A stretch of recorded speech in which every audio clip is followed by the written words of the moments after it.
17 March রবিবার বিকেল 6:30 শিলচর দেশবন্ধু রোডের বাসিন্দা দম্পতি দেবব্রত ভট্টাচার্য রঞ্জু ও নমিতা ভট্টাচার্য লক্ষ্মী নিজ বাসভবনে হিউম্যান সায়েন্স ফোরামের মাধ্যমে মরণোত্তর দেহদানের অঙ্গীকারপত্রে স্বাক্ষর করেন।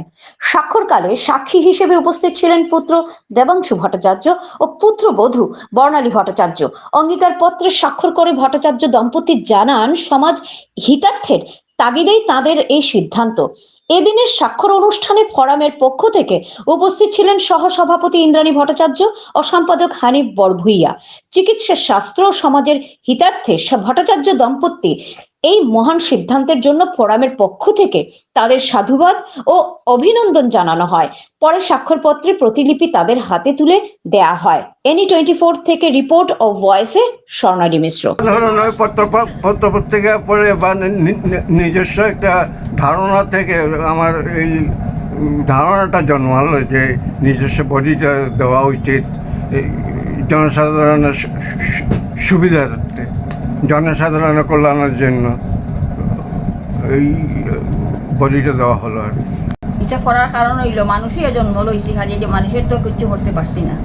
যদি আজকে আমার এই কাজটা যদি অন্যদের একটা সাহায্য হয়, এটাই আমি উপকৃত হই। আর মানুষ জন্ম লওয়াটা আমার সার্থক হইল, কারণ আমি চাকরি করি না, আমি হাউস ওয়াইফ। কাজে কারো যে টাকা পয়সা দিয়েও তো আমি সাহায্য করতে পারতেছি না। আর এই সাহায্যটাই মনে হইলো আমার কাছে বড় একটা সাহায্য।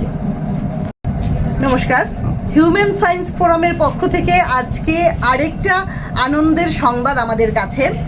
শিলচর দেশবন্ধু রোডের শ্রীযুক্ত দেবব্রত ভট্টাচার্য এবং শ্রীমতী নমিতা ভট্টাচার্য, যারা দুজনে আজকে সস্ত্রীক দেহদানের অঙ্গীকারে স্বাক্ষর করলেন।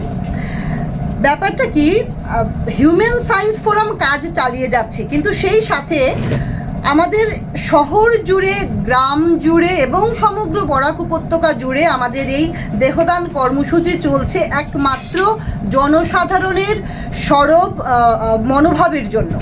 আজকে প্রায় 80 বছর ছুঁই মেসমশাই এবং মাসিমা, যারা বডি দানে, দেহদানে এগিয়ে এসছেন নিজেদের নিজস্ব একটা তাগিদে, সেই ভাবনাটা কিন্তু আজকের থেকে গত 5 বছর আগেও সেরকম ছিল না। এবং সেই ভাবনা থেকেই আজকে আমরা দেখতে পাচ্ছি আমাদের মেডিকেল কলেজে প্রচুর দেহ যাচ্ছে। 24খানা দেহ ইতিমধ্যে আমরা দান করতে সক্ষম হয়েছি এবং 26 জন মানুষ আজকে যারা বডি দান করেছেন তাদের চোখ দিয়ে পৃথিবী দেখছে। সেটা কিন্তু কম বড় কথা নয়। এবং আমরা আশা রাখছি আমাদের এই হিউম্যান সায়েন্স ফোরামের মধ্য দিয়ে আমাদের এই আন্দোলনে আপনারা সবাই সক্রিয়ভাবে সহায়তা করুন, এগিয়ে আসুন এবং বিজ্ঞান মনস্কতা চতুর্দিকে ছড়িয়ে দিন। অনেক ধন্যবাদ।